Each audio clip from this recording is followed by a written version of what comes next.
medyo Ang dami mong babasa. minadali. Ikaw, trabaho mo. Hello! Good morning! Sir, I have something for you. Wait lang, ha. Sir, alam mo ba? Napansin ko, parang wala po kayong wheelchair. Kaya, eto po. Alam mo, sir, ito po yung ginagamit ko dati nung na-injure ako sa laro. Sobrang ganda. Nung hindi ka nagpapapasok. Yes po. Pero ito, nasa kwarto ko lang since okay naman na ako. Kaya naisip ko, baka pwede nyo magamit para sa mobility nyo. Tanong mo, oh. Kaya ganun. Pwede pa ganon kung gusto nyo. Hindi. Baldado ba ako? Hindi naman, Lo. Okay na okay nga eh, di ba?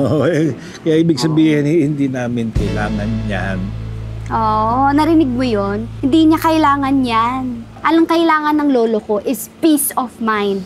At hindi mangyayari yun kung sipot ka ng sipot dito. Kaya pwede ba, please? Pero, babay na. Baka naman makatulong sa paggalaw nyo. Para makakilos kayo na maayos. At para mapadali ang pagpasa ko sa'yo? Ha? Hindi naman po, sir. Gusto ko lang naman talaga makatulong eh. Choice nyo naman po if gusto nyo basahin yung paper ko eh. Hindi. Ito, choice nyo naman po if gusto nyo gamitin yung wheelchair. Okay, sige. Basta, iwan ko na lang dito, sir. Kayo na lang bahala. Okay. Kaya, tara na. Concepcion. Sir. Pag-uusapan pa natin to, ha? Sige po. Sina kuya? Ano po?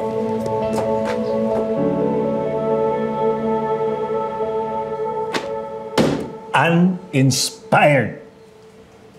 Mukhang minadali. Halatang minadali. Alam mo, ha? Concepcion, kung bobo ka, I will understand. Kasi, alam mo, yung mapurol ang utak, walang kagamutan yon.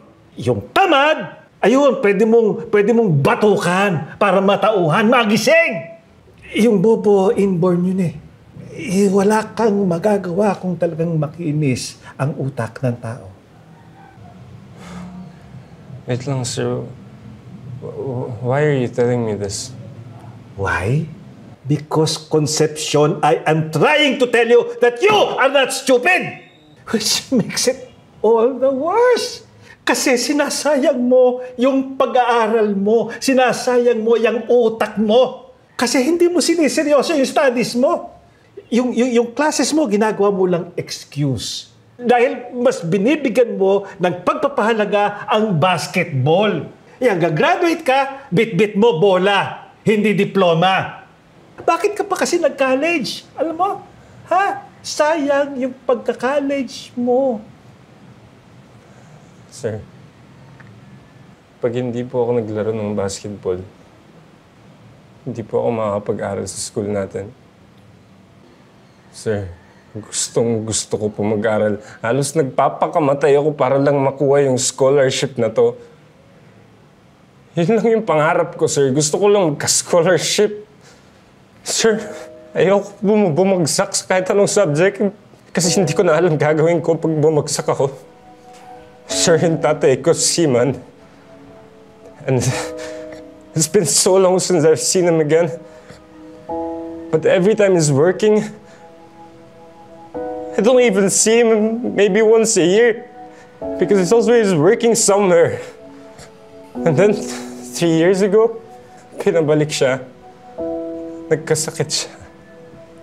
Because he had something called Parkinson's disease. Sir, hindi niya na kaya magtrabaho. Pati yung mom ko wala na.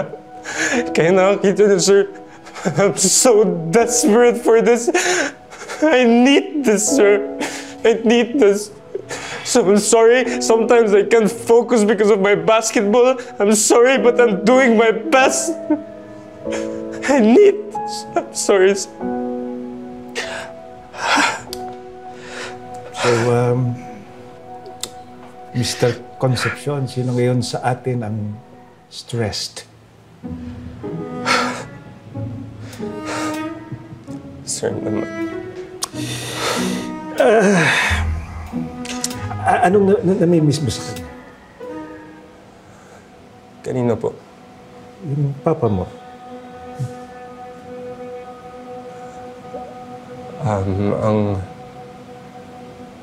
Namimiss ko. Namimiss ko po yung... Oops! Wag mo munang sagutin ngayon. May dala kang bola. Yes po. Bakit, sir? Maglalaro po ba tayo? Ikaw lang. Pero may ipagagawa ko sa iyo. Susundin mo kung ano ang ipagagawa ko sa iyo.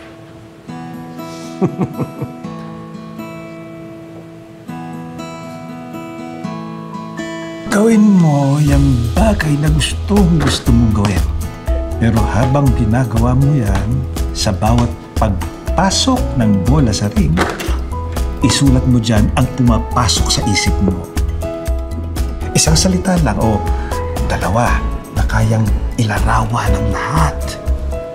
At sa bawat pagmintis, isulat mo rin ang bawat inis.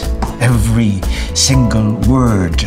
Hanggang mapuno yang bola ng iba't ibang salita mula sa damdamin mo. Hanggang mapagod ka. Katukin mo na lang ako sa loob. Pagtapos na,